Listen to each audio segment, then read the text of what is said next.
Artist Shine Narayanan അനുസ്മരണം നടന്നു. This news brought to you by ആണിഹാരി. എത്ര പഴകിയ ആണിരോഗവും നിശേഷം മാറ്റി സുഖപ്പെടുത്തുന്നു. നടക്കൂ, സുഖമായി നടക്കൂ. ആർട്ടിസ്റ്റ് ഷൈൻ നാരായണൻ അനുസ്മരണം നടത്തി. എടവനക്കാട് ഭൂമി ചിത്രകല പഠന കേന്ദ്രത്തിലാണ് അനുസ്മരണ സമ്മേളനം നടത്തിയത്. പഠന കേന്ദ്രം മാനേജർ VK ബാബു അധ്യക്ഷത വഹിച്ചു. ചടങ്ങിൽ VR നോയൽ രാജ്, നടേശൻ PK, ഗോപാലൻ നായിരമ്പലം, സിദ്ധു എന്നിവർ പങ്കെടുത്തു.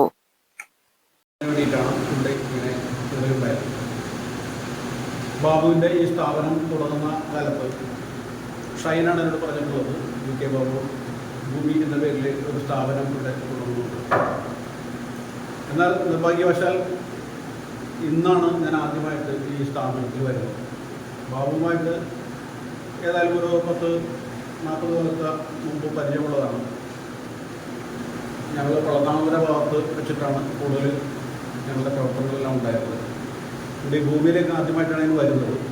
അത് ഷൈനാണ് എന്നോട് പറഞ്ഞിട്ടുള്ളത്. പക്ഷേ ഷൈൻ്റെ വിയോഗത്തിന് വേണ്ടി ഇവിടെ ചേരേണ്ടി വന്നു എന്നുള്ളത് ദുഃഖകരമായ ഒരു കാര്യമാണ്. ഷൈൻ എൻ്റെ കസിനാണ്, എൻ്റെ വലിയച്ഛൻ്റെ മകനാണ്. ഞാൻ 5ാം ക്ലാസ്സിൽ പഠിക്കുമ്പോഴാണ് അവൻ ഹോസ്റ്റലിൽ ജനിക്കുന്നത്. ഞാൻ പഠിക്കുമ്പോൾ എനിക്കിപ്പോൾ ഓർമ്മ 1970. പക്ഷേ എൻ്റെ മുമ്പിലൂടെ തന്നെ ആൾ കടന്നു പോവുകയും ചെയ്തു എന്നുള്ളൊരു ദുഃഖകരമായ അവസ്ഥയാണുള്ളത്. എങ്ങനെയാവട്ടെ, ഇപ്പോൾ കലാരംഗത്ത് വളരെയധികം പ്രവർത്തനങ്ങൾ കാഴ്ചവെച്ച് ആണ് ഷൈൻ പിരിഞ്ഞു പോയിട്ടുള്ളത്. ചിത്രകലാകാരന്മാരുടെ ഇടയിൽ വളരെ പ്രശസ്തനായിരുന്നു.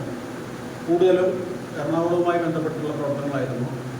23 കൊല്ലം മുമ്പ് ഞാൻ ഷൈനെക്കുറിച്ച് ഒരു റൈറ്റപ്പ് തയ്യാറാക്കുമ്പോൾ സദസ്സിലിരിക്കുന്ന ബഹുമാനപ്പെട്ട എല്ലാവരും, ഇന്നത്തെ ചടങ്ങിൻ്റെ ഒരു തുടക്കം എങ്ങനെയാകണം എന്ന് ഇപ്പോഴും എൻ്റെ മുമ്പിൽ ഒരു സംശയം നിൽക്കുന്നു. കാരണം ആകസ്മികമായിട്ട് വന്ന് ചേർന്ന ഒരു ദിവസമാണ്. അതായത് ഈ ചടങ്ങ് ഇങ്ങനെ വന്ന് ചേരാൻ ഒരിക്കലും പ്രതീക്ഷിക്കാത്ത സംഭവം എന്ന് വേണമെങ്കിൽ പറയാം. ഞാൻ ശരിക്കും ഷൈനെ എല്ലാവരും പരിചയപ്പെട്ടത്.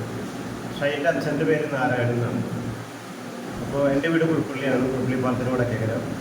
പാലത്തിന് വടക്കേക്കര ഈ നാരായണൻ എന്ന് പറഞ്ഞ ആൾക്ക് പലചരക്കടി ഉണ്ടായിരുന്നു. നാരായണ ചേട്ടൻ എന്ന് പറയും. ഞങ്ങൾ അവിടെ നിന്നാണ് സാധനങ്ങൾ വാങ്ങിച്ചിരുന്നത്. പണ്ട് പലചരക്കടി എന്ന് വെച്ചാൽ നമ്മളുടെ ലോക്കൽ കടകൾക്ക് ഭയങ്കര സ്വാധീനം ഉണ്ടായിരുന്നില്ല. പല ആൾക്കാരുടെ പർച്ചേസ് നമുക്കറിയാം, എവിടെ നിന്നാണെന്ന് പറയാൻ പറ്റില്ല.